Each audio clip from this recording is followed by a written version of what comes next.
شب عاشور شہزادی سکینہ صلوات اللہ اور بابا مولا حسین علیہ السلام۔ رات گہری ہو چکی تھی، خیموں کے باہر کربلا کی ریت خاموش تھی، مگر خیموں کے اندر دلوں میں قیامت برپا تھی۔ ننھی سکینہ صلوات اللہ علیہ آہستہ آہستہ چلتی ہوئی اپنے بابا حسین علیہ السلام کے پاس آئیں۔ بابا سجدے سے فارغ ہوئے تو بیٹی نے آ کر ان کے گلے میں باہیں ڈال دی۔ بابا امام حسین علیہ السلام نے مسکرا کر بیٹی کو سینے سے لگا لیا۔ جی میری شہزادی۔ شہزادی سکینہ معصوم آنکھوں سے بابا کے چہرے کو دیکھا اور بولی، بابا آج سب اتنا روتے کیوں ہیں؟ وہ بھی زینب صلوات بھی اداس ہے، اماں بھی خاموش ہیں اور آپ کے ساتھی بھی عجیب عجیب باتیں کر رہے ہیں۔ امام حسین صلوات اللہ علیہ نے بیٹی کے سر پر ہاتھ پھیرا، مگر آنکھوں میں چھپے آنسو دل کی دیواریں توڑنا چاہتے تھے۔ آپ نے فرمایا، بیٹی اللہ اپنے بندوں کا امتحان لیتا ہے۔ شہزادی سکینہ صلوات نے فوراً پوچھا، بابا کیا ہمارا بھی امتحان ہے؟ جس پر امام نے فرمایا، بیٹی کو اپنے سینے سے لگا کر قریب کر لیا کہ ہاں میری بیٹی، یہ ہمارا بھی امتحان ہے۔ شہزادی سکینہ کچھ لمحے خاموش رہی، پھر سیدہ سکینہ صلوات نے دھیرے سے کہا، بابا آپ کل بھی میرے پاس ہوں گے؟ یہ سوال سن کر جیسے وقت رک گیا۔ امام حسین علیہ السلام کی پلکوں پر آنسو لرزنے لگے۔ انہوں نے بیٹی کا ماتھا چوما اور آسمان کی طرف دیکھ کر کہا۔ شہزادی سکینہ پھر بولی، بابا اگر میں رات کو جاگ گئی تو مجھے اپنے آپ کی آغوش ملے گی نا؟ اگر میں ڈر گئی تو آپ مجھے چپ کروائیں گے؟ امام نے بیٹی کو سینے سے لگا لیا، اتنا قریب کہ شاید دل کی دھڑکنوں میں اپنی آخری محبت سمو لینا چاہتے تھے۔ میری بچی، تم ہمیشہ میرے دل میں رہو گی۔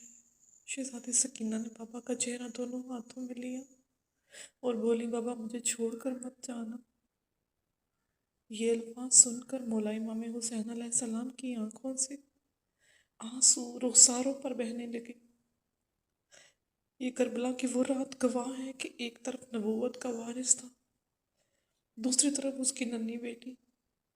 ایک کو خدا کی رضا عزیز تھی اور دوسرے کو اپنے بابا کی آغوش۔ بس رات گزرتی گئی۔ شہزادی سکینہ صلوات اللہ علیہ بابا کے سینے پر سر رکھ کر سو گئی، مگر مولا حسین جاگتے رہے۔ وہ بیٹی کے چہرے کو تکتے رہے، شاید اس لیے کہ صبح کے بعد یہ منظر دوبارہ نصیب نہ ہونا تھا۔ اور پھر عاشورہ کی صبح آ گئی۔ سورج طلوع ہوا، مگر شہزادی سکینہ کی دنیا غروب ہونے لگی۔ وہ بار بار خیمے کے دروازے پر آتی اور اپنے بابا کو دیکھتی، کبھی ان کا ہاتھ چومتی، کبھی ان کے دامن سے لپٹ جاتی۔ بابا آپ جائیں گے تو واپس آئیں گے نا؟ بابا میدان میں جو بھی جاتا ہے وہ واپس نہیں آتا۔ بابا آپ واپس آئیں گے نا؟ جس پر امام مسکراتے، مگر اس مسکراہٹ کے پیچھے ایک سمندر چھپا تھا۔ وقت گزرتا گیا، ایک ایک کر کے وفا کے چراغ بجھتے گئے۔ شہزادی سکینہ کبھی کسی لاشے پر رونے والی سب آوازیں سنتی، کبھی خیموں میں پھیلتی ہوئی خاموشی کو محسوس کرتی۔ اور پھر وہ لمحہ آ گیا کہ جب بابا حسین رخصت ہونے لگے تو شہزادی سکینہ دوڑتی ہوئی آئی اور بابا کے گھوڑے کی رکاب پکڑ لی۔ بابا مجھے اپنے ساتھ لے چلیں۔ امام حسین علیہ السلام گھوڑے سے اترے، بیٹی کو سینے سے لگایا، ماتھا چوما اور آنسوؤں کو چھپاتے ہوئے فرمایا، میری بیٹی ابھی تمہیں ایک بہت بڑا پیغام دنیا تک پہنچانا ہے۔ شہزادی سکینہ صلوات اللہ کچھ نہ سمجھ سکی، بس بابا کے گلے سے لپٹی رہی۔ پھر وقت نے باپ اور بیٹی کو جدا کر دیا۔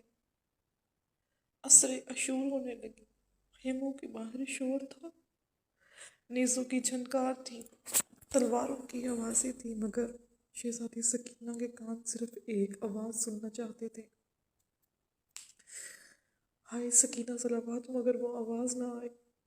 ننھی شہزادی خیمے کے دروازے پر کھڑی رہی، نظریں میدان کی طرف تھیں، ہر آتے ہوئے سوار کو دیکھتی اور پھر مایوس ہو جاتی۔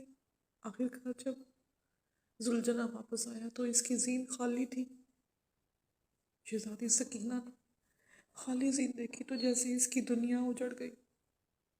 وہ گھوڑے کے گلے سے لپٹ کر رونے لگی کہ میرے بابا کہاں ہیں؟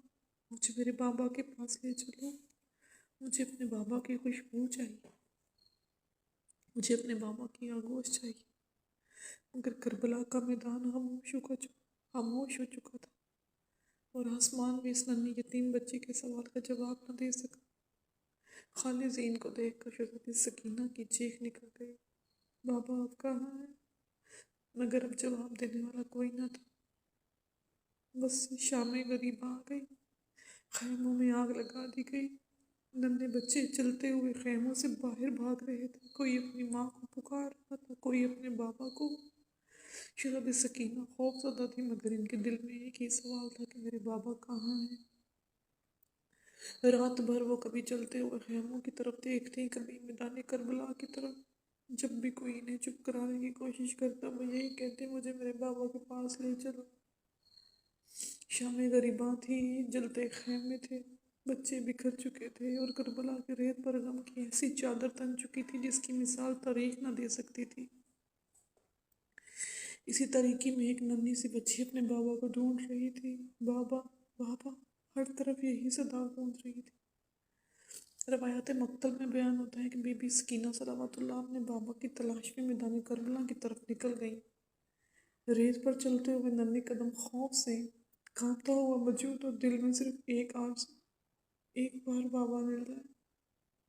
وہ لاشوں کے درمیان چلتی رہی، کبھی کسی شہید کو دیکھتی، کبھی کسی اور کی طرف دوڑ جاتی۔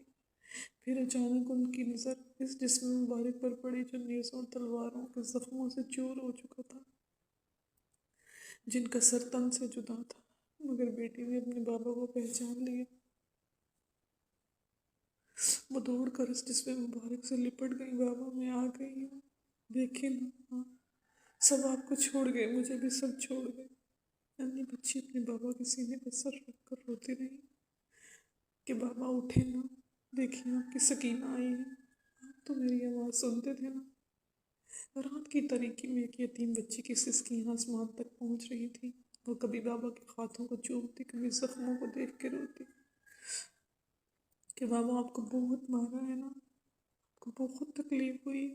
پھر شہزادی نے آسمان کی طرف دیکھا اور کہا آپ نے وعدہ کیا تھا کہ مجھے چھوڑ کر نہیں جائیں گے، پھر آپ اتنی دور کیوں چلے گئے؟ کربلا کی ریت گواہ ہے کہ اس رات سب سے دردناک منظر ایک یتیم بچی کا اپنے بابا کا بے سر جسم سے لپٹ کر رونا تھا۔ آخرکار اہل بیت علیہ السلام کی خواتین نے شہزادی سکینہ کو وہاں سے اٹھایا، مگر وہ بار بار پلٹ کر اپنے بابا کو دیکھتی رہی۔ پھر قید کا سفر شروع ہوا۔ ننگے سروں، رسیوں اور مصیبتوں کے ساتھ اہل بیت علیہ السلام کو کربلا سے کوفہ اور پھر شام لے جایا گیا۔ سلام ہو اس معصوم بچی پر، سلام ہو اس معصوم شہزادی پر جس نے قید کی بھوک، پیاس اور جدائی کے مصائب برداشت کیے، جس نے یتیمی کا درد سہا، جس نے کربلا میں بابا کا جنازہ دیکھا، شام غریبہ میں بابا کا مقتل دیکھا، قید و سلاسل دیکھی اور آخرکار بابا کی یاد میں جان دے دی۔ السلام علیکم یا شاہ سکینہ الحسین، السلام سکینہ بنت حسین علیہ السلام پر۔